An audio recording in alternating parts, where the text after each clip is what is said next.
WhatsApp guys, welcome back to our channel రక్కీ life. So guys, ఈరోజు video ఏంటంటే Andhra king trailer గురించి అయితే మనం ముచ్చటిద్దాం అనమాట. సో ఫస్ట్ టైం నా వీడియో చూస్తున్నట్లయితే ఖచ్చితంగా లైక్ చేయండి, షేర్ చేయండి, కామెంట్ చేయండి, సబ్స్క్రైబ్ చేయడం మాత్రం మర్చిపోకండి. సో ఈ మధ్యలో అయితే కొన్ని వీడియోస్ అయితే రెగ్యులర్గా పెట్టలేదన్నమాట.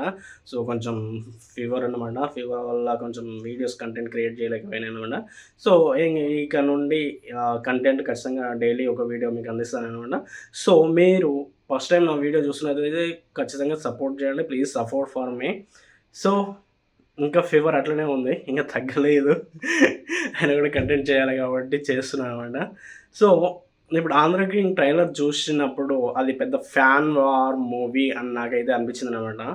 సో ఒక హీరోని ఒక అభిమాని ఎంతలా అభిమానిస్తాడో, అభిమానించే ఆ అభిమానం అనే మతలో కూడుకుపోయి దాని జీవితాన్ని ఎలా సర్వనాశనం చేసుకుంటాడనేది ఈ మూవీ కంటెంట్ అని నాకు అర్థమైంది ట్రైలర్ చూసిన తర్వాత.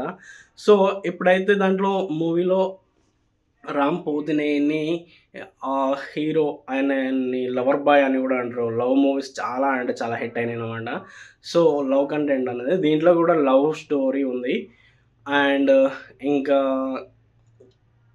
కామెడీ ఎంటర్టైన్మెంట్, లవ్ స్టోరీ చాలా అంటే చాలా బాగా అనిపించింది. కానీ ఇది 1990 పీరియడ్ 1990 పీరియడ్‌లో ఇలాంటి సిట్యుయేషన్స్ ఉన్నాయని చెప్పేసి, ఇలాంటి సీన్స్ ఉన్నాయని చెప్పేసి ఒక రియల్ ఫ్యాన్ ఒక లైఫ్ స్టోరీని చిత్రీకరించినట్లు కొన్ని కొన్ని అంటే కొన్ని మార్పులు చేసేసి ఆ రియల్ స్టోరీనే సినిమాగా తీసినట్టు చాలా ఇన్ఫర్మేషన్ ఉంది బయట అయితే. సో ఏదేమైనా రామ్ పోతినేని 'ఆంధ్ర కింగ్' అనే ట్రైలర్ చూసిన తర్వాత ఆ విజువల్స్ కానీ, ఆ సౌండ్ ఎఫెక్ట్స్ కానీ, ఆ ట్రైలర్ కానీ, ఆ డైలాగ్స్ కానీ ఆడియన్స్ పల్స్ పట్టుకొని చాలా అయితే ట్రై చేసిండు, చాలా కష్టపడ్డాడు అని అనిపించిందనమాట. సో చాలా అంటే చాలా బాగుంది. మీరు కూడా ట్రైలర్ చూసే ఉంటే సినిమా కోసం వెయిట్ చేయండి అనమాట. సో ఇది ఓవరాల్‌గా లవ్ స్టోరీ కాదు, ఫ్యాన్ లవ్ మూవీ అనమాట. అంటే బిగ్ ఫ్యాన్ అంటే డై హార్డ్ ఫ్యాన్స్ ఉంటారు కదా, అలాంటి టైప్ ఆఫ్ కంటెంట్. సో నాకు మాట్లాడడానికి ఓపిక లేదు. కానీ ఓకే, నో ప్రాబ్లమ్. ఇంక వచ్చేసి దాంట్లో ఉపేంద్ర గారిని అభిమానించే ఒక క్యారెక్టర్‌గా, ఉపేంద్ర గారు ఒక ఫ్యాన్‌గా దాంట్లో అయితే చూపించడం జరిగింది.